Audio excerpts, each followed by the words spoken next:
प्यारे साथियों नमस्कार। मैं आश्वस्त हूँ कि आप बिल्कुल स्वस्थ और आनंद में होंगे। दोस्तों आज का टॉपिक है प्रस्तावना। प्रस्तावना जो टॉपिक है वो बहुत ही महत्वपूर्ण टॉपिक है। हर एक एग्जाम में इससे क्वेश्चन पूछे जाने की संभावना रहती है। दोस्तों प्रस्तावना की एक विडंबना है और प्रस्तावना से जो कोई भी क्वेश्चन पूछा जाता है वो एक सीक्वेंस से पूछे जाने की संभावना ज़्यादा रहती है। एक सिस्टमेटिक तरीके से इसको याद रखना आवश्यक है। इसमें या तो कोई भी शब्द है उसका क्रमांक पूछा जा सकता है या फिर उनका एक सही क्रम के रूप में एक आरोही अवरोही क्रम पूछा जा सकता है। इसके अलावा यहाँ पे कौन सा शब्द इसमें है या कौन सा शब्द नहीं है, इस प्रकार के क्वेश्चन बहुत से रिपीट होते हैं प्रस्तावना से। तो दोस्तों आज प्रस्तावना को अपन डिटेल में पढ़ेंगे और साथ इसके जो क्वेश्चंस हैं वो डिस्कस करेंगे। तो आइए दोस्तों, आज के सेशन में आपका हार्दिक स्वागत है। फर्स्ट क्वेश्चन है यहाँ पे, प्रस्तावना के संदर्भ में असंगत क्या है। तो दोस्तों आप जानते हैं कि प्रस्तावना एक संविधान का सार है। जिस प्रकार से हम कोई निबंध लिखते हैं तो उससे पहले उसकी एक संक्षिप्त वर्णन लिखा जाता है, उसका एक सार लिखा जाता है। वैसे हमारे संविधान का एक जो सार रूप है वो प्रस्तावना है। प्रस्तावना से जो बेसिक क्वेश्चंस बनते हैं उससे रिलेटेड यहाँ पे फर्स्ट क्वेश्चन है कि प्रस्तावना के संदर्भ में असंगत कथन कौन सा है। यहाँ पे आपको असंगत कथन बताना है। तो फर्स्ट ऑप्शन है, सर्वप्रथम अमेरिका ने अपने संविधान में प्रस्तावना को अपनाया था। तो ये बिल्कुल राइट कथन है, संगत कथन है। क्वेश्चन पूछा जा सकता है कि सबसे पहले किस देश ने अपने संविधान में प्रस्तावना को अपनाया था, तो वहां पे आपका आंसर आएगा अमेरिका। दोस्तों यहाँ पे सेकंड ऑप्शन है, भारतीय संविधान में प्रस्तावना को अमेरिकी संविधान से ग्रहण किया गया। तो यहाँ से भी आपका क्वेश्चन पूछा जाएगा जिसका कीवर्ड है अमेरिकी संविधान, कि भारतीय संविधान में प्रस्तावना को कहाँ से लिया गया है, तब आपका आंसर आएगा अमेरिकी संविधान। इसी प्रकार देखो थर्ड ऑप्शन है, भारतीय संविधान में प्रस्तावना की भाषा। यहाँ पे केवल प्रस्तावना है और यहाँ पे प्रस्तावना की भाषा की बात की गई है। तो प्रस्तावना की भाषा कहाँ से ली गई है, ऑस्ट्रेलिया से। यहाँ पे ऑप्शन में क्या है, आयरलैंड। तो ये आपका क्या है, रॉन्ग है। फोर्थ ऑप्शन है, भारतीय संविधान की प्रस्तावना को उद्देशिका भी कहा जाता है। तो उद्देशिका भी कहा जाता है। उद्देशिका क्यों कहा जाता है, क्योंकि हमारी जो प्रस्तावना है वो उद्देश्य प्रस्ताव पर ही आधारित है। और उद्देश्य प्रस्ताव पंडित जवाहरलाल नेहरू के द्वारा संविधान सभा की तीसरी बैठक में 13 दिसंबर 1946 को संविधान के समक्ष प्रस्तुत किए थे, जिसमें भारतीय नागरिकों को न्याय, समता और स्वतंत्रता देने की बात की गई थी। और उन्हीं उद्देश्य प्रस्तावों पर हमारी प्रस्तावना है वो आधारित है, इसीलिए इसको हम उद्देशिका भी कहते हैं। और संविधान सभा ने इस उद्देश्य प्रस्ताव को 22 जनवरी 1947 को स्वीकार कर लिया था। तो यहाँ पे जो असंगत कथन है वो प्रस्तावना की भाषा आयरलैंड है, ये असंगत है क्योंकि इसका सही आंसर क्या होता, ऑस्ट्रेलिया। तो इस क्वेश्चन का आपका राइट आंसर है सी। इससे नेक्स्ट क्वेश्चन है, सूची फर्स्ट का सूची सेकंड से मिलान कीजिए। दोस्तों ये क्वेश्चन उन टॉपिक्स पे डिपेंड है जिसमें बहुत सी बार क्वेश्चन पूछे जाते हैं कि ये कथन किसने कहा था, ये कथन किससे संबंधित है। कथन कहने वाले का नाम पूछा जा सकता है या कहने वाले का नाम देख करके उसका कथन पूछा जा सकता है। इस प्रकार से रिवर्स क्वेश्चन आने की संभावना रहती है। तो यहाँ पे सोची फर्स्ट को सेकंड से मिलान करना आपको। तो एन ए पालकी वाला जो संविधान विशेषज्ञ थे उन्होंने क्या कहा था कि प्रस्तावना संविधान का एक परिचय पत्र है। ये बिल्कुल राइट है, ये इन्होंने ही कहा था। के एम मुंशी ने क्या कहा था, के एम मुंशी ने कहा था कि प्रस्तावना हमारी संप्रभु लोकतांत्रिक गणराज्य का एक भविष्य फल है। और इसको शॉर्ट में यो भी बोल देते हैं कि प्रस्तावना हमारे संविधान की एक जन्म कुंडली है। भविष्य फल यहाँ पे इसको जन्म कुंडली से बोलते हैं कि प्रस्तावना संविधान की जन्म कुंडली है, किसने कहा था, तो भी आपका राइट आंसर आएगा के एम मुंशी आएगा।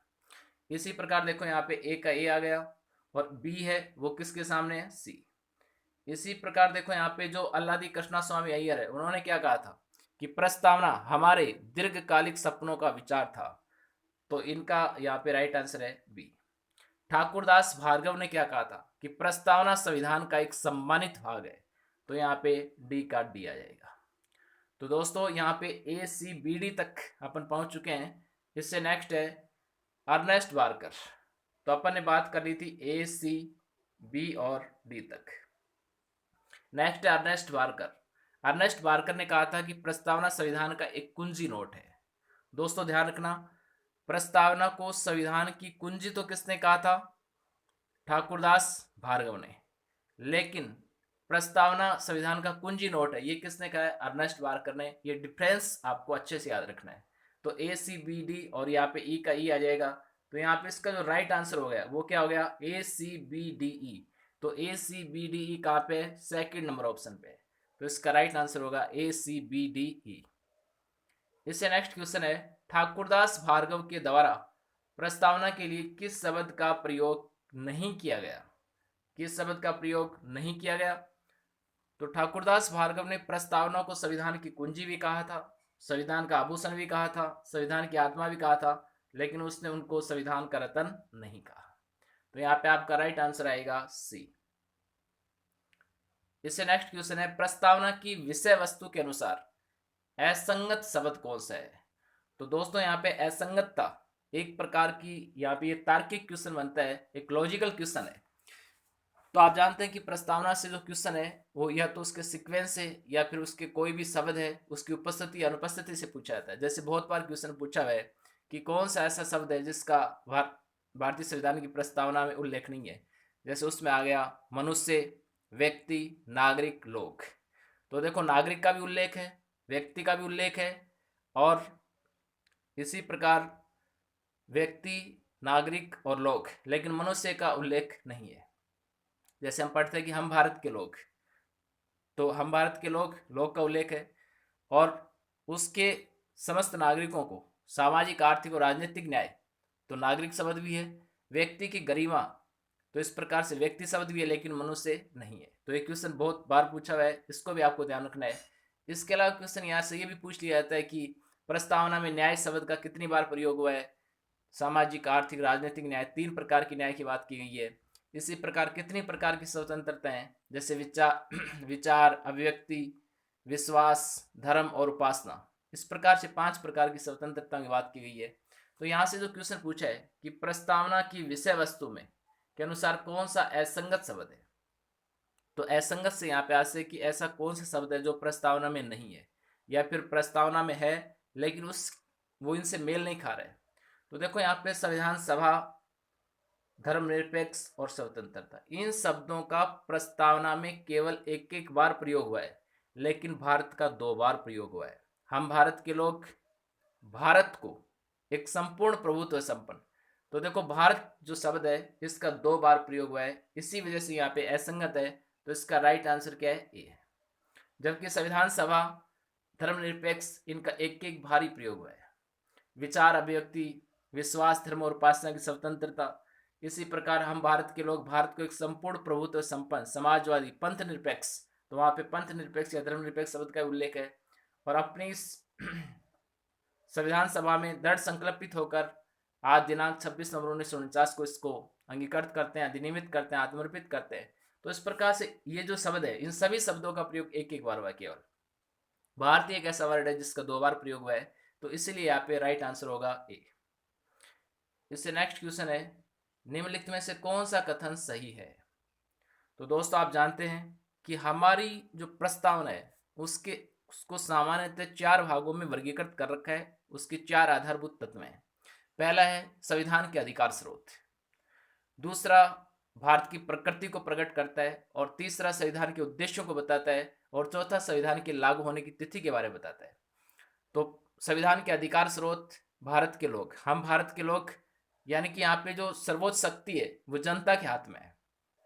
तो यहाँ पे जो हम भारत के लोग जो वाक्य है, जो लाइन है, वो न केवल संविधान के अधिकार स्रोत को प्रकट करती है, और यहाँ प्रस्तावना के अनुसार जनता को सर्वोच्च शक्ति भी प्रदान करती है। इसी प्रकार भारत की प्रकृति को बताया गया है कि हम भारत के लोग भारत को एक संपूर्ण प्रभुत्व संपन्न, समाजवादी, पंथ निरपेक्ष तथा लोकतांत्रिक गणराज्य बनाने के लिए, ये जो शब्द हैं ये सारे के सारे शब्द भारत की प्रकृति की व्याख्या करते हैं। इसी प्रकार संविधान के उद्देश्य हैं, यहाँ पे संविधान के 4 उद्देश्य हैं, जिसमें न्याय, समता, स्वतंत्रता और बंधुत्व शब्द है। तो दोस्तों यहाँ पे उन्हीं से संविधान के उद्देश्य से क्वेश्चन पूछा गया है कि प्रस्तावना में समता, स्वतंत्रता और बंधुत्व जो शब्द है वो कहाँ से लिए गए हैं? तो वो फ्रांस की क्रांति से लिए गए हैं। इसी प्रकार सामाजिक, आर्थिक और राजनीतिक न्याय, ये शब्द कहाँ से लिए गए? तब आपका आंसर आएगा ये रूसी क्रांति से लिए गए हैं। क्वेश्चन ये पूछा है कि कौन सा सही है, केवल ए सही है, केवल बी सही है, ए और बी दोनों सही है, तो यहाँ पे दोनों ही राइट है। क्वेश्चन यही पूरा नहीं होता है, इसके अलावा और भी हर एक वर्ड से क्वेश्चन पूछे जाने की संभावना है। जैसे समता से क्वेश्चन पूछा जा सकता है कि यहाँ पे समता, कितनी प्रकार की समता की बात की गई है प्रस्तावना में। तो प्रस्तावना में 2 प्रकार की समता की बात की गई है, प्रतिष्ठा और अवसर की समता। अवसर की समता की बात जैसे हम आर्टिकल 16 में पढ़ते हैं कि सरकारी नौकरियों में सभी को उसको प्राप्त करने के अवसर समान होंगे। प्रतिष्ठा, एक गरिमा में जीवन जीने की जो प्रतिष्ठा है उसकी समता की बात की गई है। इसी प्रकार समता से यहाँ पे आशय क्या है, समता किसको कहते हैं? समता का मतलब एक समान व्यवहार करना, और इसको अगर आसान शब्दों में कहें और अच्छे से परिभाषित करें तो समता को इस प्रकार से परिभाषित किया जाता है कि विशेष अधिकारों की अनुपस्थिति के बिना, विशेष अधिकारों की अनुपस्थिति के साथ, बिना किसी भेदभाव के प्रत्येक व्यक्ति के साथ समान व्यवहार करना ही समता है। तो यहाँ पे देखो, समता और एक समानता वर्ड होता है, इसमें बहुत डिफरेंस होता है।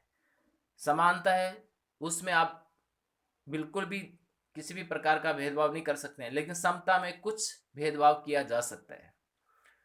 इसी प्रकार यहाँ पे स्वतंत्रता से क्वेश्चन पूछा जा सकता है, और स्वतंत्रता से यहाँ से क्वेश्चन पूछा जाता है कि भारतीय संविधान की प्रस्तावना में कितनी प्रकार की स्वतंत्रताओं की बात है? तो 5 प्रकार की स्वतंत्रताओं की बात है। विचार की स्वतंत्रता, अभिव्यक्ति की, विश्वास की, धर्म की और उपासना की। ये जो 5 प्रकार की स्वतंत्रता है इनकी भी बात प्रस्तावना में। बंधुत्व से यहाँ से आशय है भाईचारे की भावना का विकास। तो बंधुत्व है, हमारे संविधान में बहुत से आयाम है जो प्रस्तावना को यहाँ पे उसकी व्याख्या करते हैं। जैसे हमारे मौलिक अधिकार, नीति निर्देशक सिद्धांत हैं, और यहाँ तक कि मौलिक कर्तव्य भी। जैसे मौलिक कर्तव्य में बंधुत्व की भावना को विकसित करने के लिए जो 6 नंबर का मौलिक कर्तव्य है सॉरी 5वें नंबर का मौलिक कर्तव्य है कि भारत के सभी लोगों में समरसता, समान भ्रातृत्व की भावना को विकसित करने के लिए समान भ्रातृत्व की भावना का निर्माण करें। तो इस प्रकार से वहां पे भी भाईचारे की भावना या बंधुत्व की भावना है उसका विकास किया गया है। इसके अलावा स्त्रियों के विरुद्ध जितनी भी प्रथाएं उनका त्याग करने की बात की गई है। तो यहाँ पे ये बहुत से आयाम है जो इसकी प्रस्तावना की व्याख्या करते हैं।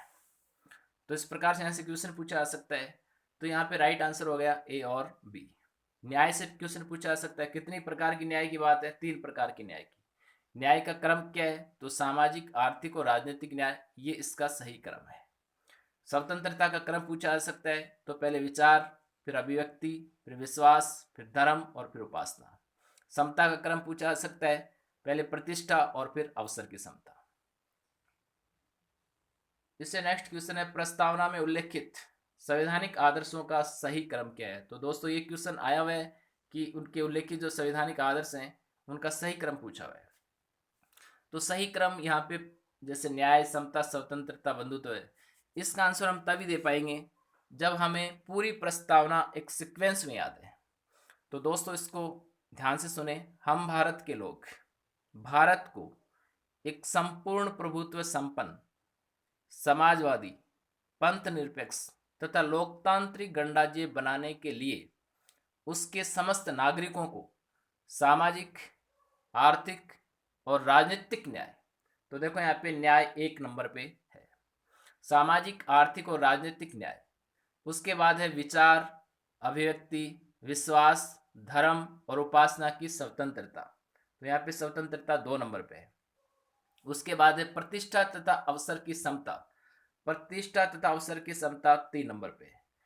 प्राप्त कराने के लिए तथा व्यक्ति की गरिमा, राष्ट्र की एकता और अखंडता को सुनिश्चित करने वाले बंधुत्व को बढ़ाने के लिए अपनी इस संविधान सभा में संकल्पित होकर, दृढ़ संकल्पित होकर आज दिनांक 26 नवंबर 1949 को एतद द्वारा इस संविधान को अंगीकृत करते हैं, अधिनियमित करते हैं, आत्मर्पित करते हैं।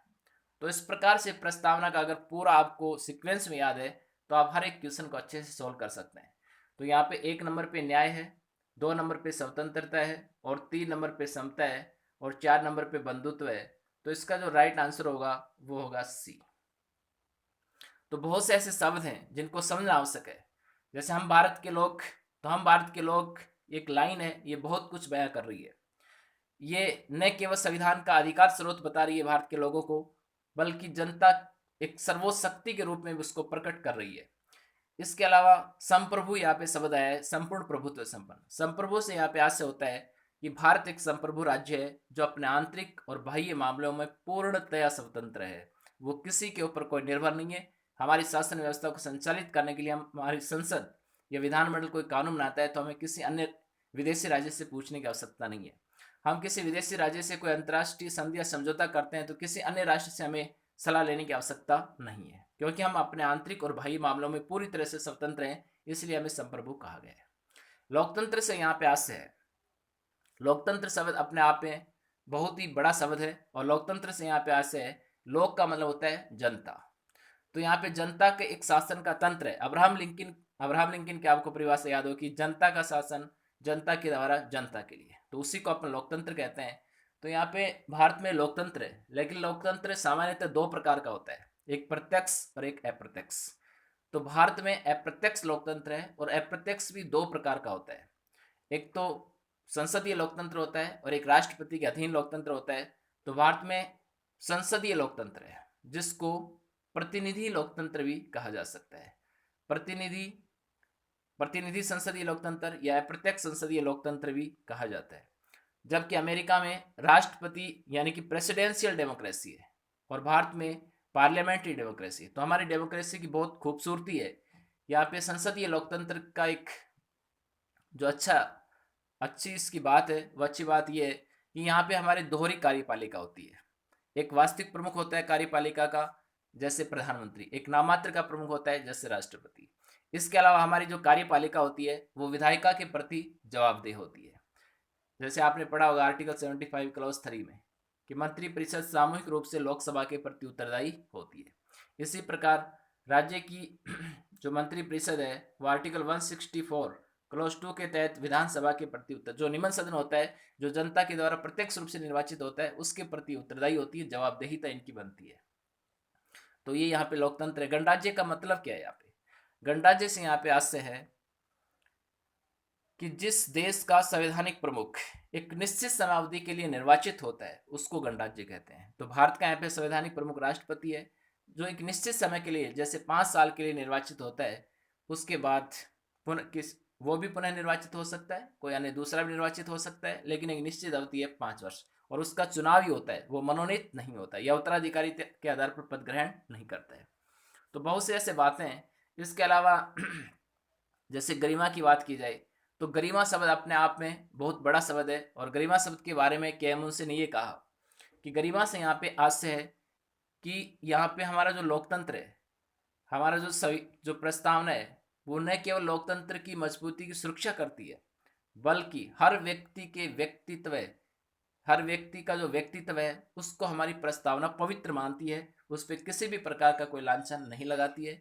तो गरिमा शब्द अपने आप में बहुत ही विचित्र शब्द है। तो दोस्तों इस प्रकार से यहाँ पे जो क्वेश्चन है उनकी पूछे जाने की संभावना है। न्याय 3 प्रकार की होती है। तो न्याय यहाँ पे जैसे सामाजिक न्याय से यहाँ पे आशय होता है कि हमारे समाज में बहुत सी विविधताएं व्याप्त हैं। जो विविधताएं व्याप्त हैं उन विविधताओं से दूर रहकर सभी के साथ समान व्यवहार करना। जैसे सभी लोगों का रंग समान नहीं है, और इसी प्रकार सभी की जाति समान नहीं है, सभी की धर्म समान नहीं है, कुछ पुरुष हैं कुछ महिलाएं हैं। तो इस प्रकार से बहुत सी विविधताएं हैं, उनको नज़रअंदाज करके सभी के साथ समान व्यवहार करना एक सामाजिक न्याय प्रदान करना है। आर्थिक न्याय, आर्थिक आधार पर भी सभी समान नहीं है, तो आर्थिक आधार पर जो विषमता है उसको समाप्त करना ही एक प्रकार का आर्थिक न्याय है। इसी प्रकार सामाजिक, आर्थिक और राजनीतिक न्याय का मतलब होता है जितने भी राजनीतिक कार्यालय उनमें सभी में आपको वहाँ पे उपस्थित होने का अधिकार है, और कोई भी राजनीतिक दल होता है उसके सामने अपनी बात रखने का अधिकार भी होता है। ये आपको राजनीतिक न्याय देता है। तो ये इस प्रकार की बातें हैं। इससे नेक्स्ट क्वेश्चन है, राजनीतिक समता कौन से अनुच्छेद सुनिश्चित करता है? जो राजनीतिक समता है उसको कौन सा ऐसा अनुच्छेद है जो सुनिश्चितता प्रदान करता है? तो राजनीतिक समता का मतलब आज से यही है कि राजनीतिक आधार पर समानता का व्यवहार होना। जैसे हमने देखा है कि आर्टिकल 325 ये कहता है कि राज्य का एक कर्तव्य है कि वो प्रत्येक नागरिक को उसके धर्म, उसके मूल वंश, उसकी जाति, उसकी लिंग, इनके आधार पर जो भेदभाव है, इनके आधार पर भेदभाव करके उसको मतदाता सूची में वो शामिल करने से वंचित नहीं कर सकता है। तो ये राजनीतिक समता को प्रकट करता है। आर्टिकल 326 में व्यवस्था है कि लोकसभा और विधानसभा के जो चुनाव हैं वो वैश्विक मताधिकार प्रणाली के आधार पर संपन्न होंगे। और वैश्विक मताधिकार प्रणाली का मतलब यहाँ पे ये है कि जो भारतीय नागरिक 18 वर्ष की आयु पूरी कर चुका है, मतदाता सूची में पंजीकृत है, उसको लोकसभा और विधानसभा के चुनाव में मत डालने का अधिकार रहेगा। तो ये भी एक राजनीतिक समता प्रकट करता है। इसमें किसी भी प्रकार की कोई विशेष वर्ग की उपस्थिति नहीं है। तो ये सब बातें आपको ध्यान रखनी है। आर्टिकल 329 है वो राजनीतिक समता से संबंधित नहीं है। 329 ए है, ये भी राजनीतिक समता। 329 में ये व्यवस्था है कि न्यायपालिका निर्वाचन के द्वारा किए गए कार्यों में कोई हस्तक्षेप नहीं करेगा। जैसे निर्वाचन आयोग के द्वारा परिसीमन किया गया, किसी भी क्षेत्र को अगर उसको एससी सीट के रूप में रिजर्व कर दिया, एसटी के रूप में रिजर्व कर दिया, या विधानसभा लोकसभा के सदस्य की संख्या में वृद्धि कर दी गई, तो उसको आप न्यायालय में चैलेंज नहीं कर सकते, न्यायालय उसकी सुनवाई नहीं करेगा। आर्टिकल 329 के तहत उसको प्रतिबंधित किया गया है। 329A पहले शामिल किया गया था, उसके बाद इसको निरस्त कर दिया गया था 38वें संविधान संशोधन के तहत, 39वें संविधान संशोधन के तहत 1975 में। इसमें व्यवस्था की गई थी प्रधानमंत्री, लोकसभा अध्यक्ष, राष्ट्रपति और उपराष्ट्रपति का जो चुनाव है उसको आप न्यायालय में चैलेंज नहीं कर सकते हैं। लेकिन वर्तमान में उसको चैलेंज किया जा सकता है क्योंकि 44वें संशोधन के तहत इसको डिलीट कर दिया गया था। तो वर्तमान में ये आर्टिकल नहीं है। तो यहाँ पे कौन से अनुच्छेद सुनिश्चितता प्रदान करते हैं? तो ए और बी, इसका राइट आंसर होगा ए और बी। इसी प्रकार देखो, निम्नलिखित में से कौन सा ऐसा वाद है जो प्रस्तावना से संबंधित नहीं है? दोस्तों, प्रस्तावना से संबंधित प्रारंभ में प्रस्तावना बहुत विवादित रही थी और ये वाद आई सुप्रीम कोर्ट में कि प्रस्तावना संविधान का भाग है या नहीं है, और संसद को प्रस्तावना में संशोधन करने का अधिकार है या नहीं है। तो सबसे पहले वाद आया था बेरोबारी वाद, और बेरोबारी वाद पर सुप्रीम कोर्ट ने सुनवाई करते हुए कहा कि प्रस्तावना संविधान का भाग नहीं है और संसद को इसमें संशोधन करने का अधिकार भी प्राप्त नहीं है। उसके बाद केशवानंद भारतीवाद आया, और केशवानंद भारती बनाम केरल राज्यवाद पर सुप्रीम कोर्ट ने सुनवाई करते हुए यू टर्न लिया और उन्होंने कहा कि प्रस्तावना संविधान का केवल भाग ही नहीं है, बहुत ही महत्वपूर्ण भाग है। और हम तो यहाँ तक कहते हैं कि प्रस्तावना में जो महान विचार उल्लेखित हैं उनको ध्यान में रखकर ही संविधान का अध्ययन किया जाना चाहिए। और इसी वाद के तहत सुप्रीम कोर्ट ने क्लियर किया कि संसद संविधान के किसी भी भाग में संशोधन कर सकती है। वह न केवल किसी भाग में, यहाँ तक कि प्रस्तावना में संशोधन कर सकती है, लेकिन प्रस्तावना के मूल ढांचे या संविधान के मूल ढांचे को संशोधित नहीं कर सकती है। तो ये भी इसी से संबंधित था। एसआर बोमई बनाम भारत संघवाद, इसमें यह कहा गया कि प्रस्तावना संविधान की एक आधारभूत संरचना है। तो हमारे संविधान की जो आधारभूत संरचना वो एक प्रस्तावना है। ये किस बात में बताई गई थी? एसआर बोमई बनाम भारत संघवाद 1994 में। और LIC ऑफ इंडिया बनाम भारत संघवाद में भी इसको एक महत्वपूर्ण संरचना कहा था। तो ये तीनों ही वाद हैं, ये से संबंधित हैं, बेरोबारीवाद, केशवानंद और एसआर बोमई। जबकि चंपाकम दोहराई राजनवाद का इससे कोई संबंध नहीं है। ये तो जो नीति निर्देशक सिद्धांत थे आर्टिकल 39B में और 39C में, उसको मौलिक अधिकारों पर प्राथमिकता देता है। तो यहाँ पे संबंधित नहीं है, ये पूछा गया है, तो आपका राइट आंसर यही होगा ए। इससे नेक्स्ट क्वेश्चन है, प्रस्तावना में संशोधन के संदर्भ में असंगत कथन कौन सा है? यानी कि जो संशोधन की हम बात करते हैं उसके संदर्भ में कौन सा शब्द मेल नहीं खा रहा है, कौन सा कथन मेल नहीं खा रहा है? तो पहला है, प्रस्तावना में केवल एक बार संशोधन हुआ है। तो क्वेश्चन पूछा जा सकता है कि प्रस्तावना में अब तक कितनी बार संशोधन हुआ? आपका आंसर आएगा केवल एक बार। किस संशोधन के तहत किया गया था? तो 42वें संशोधन के तहत किया गया था 1976 में। कितने शब्द जोड़े गए थे संशोधन के तहत? 3 शब्दों का समावेश किया गया था, समाजवादी, पंथ निरपेक्ष और अखंडता। इसी प्रकार संसद प्रस्तावना में साधारण बहुमत से संशोधन करती है, ये गलत बात है। साधारण बहुमत से संशोधन नहीं करती है, विशेष बहुमत से करती है। वो आर्टिकल 368 की श्रेणी में आता है। मूल ढांचे में संशोधन नहीं कर सकती है, ये बिल्कुल सही बात है, वो मूल ढांचे में संशोधित नहीं कर सकती है। तो असंगत यहाँ पे ये हो गया सी।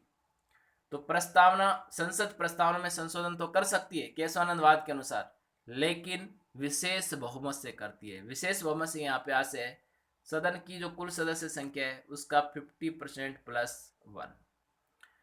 उसके साथ साथ उपस्थित और मतदान यानी जो प्रेजेंस है और जिसने वोट किया है उसकी कुल सदस्य संख्या का 2/3, और ये संख्या है ये हमेशा इससे ज़्यादा होनी चाहिए, तभी ये विशेष बहुमत से संशोधन मान्य होगा। जैसे मान लो यहाँ पे 50% प्लस 1 जो है, जैसे लोकसभा की बात करें तो लोकसभा की 273 होती है। इसी प्रकार यहाँ पे अगर उस दिन लोकसभा में 300 सदस्य थे तो 300 का जो 2/3 है वो 200 ही होता है, तो ये मान्य नहीं है। ये संख्या में से ज़्यादा होनी चाहिए। जैसे 420 माने तो 420 का यहाँ पे 320 होता है, तो 320 यहाँ पे क्या हो जाएगा, अधिक हो जाएगा, तो ये मान्य हो जाएगा।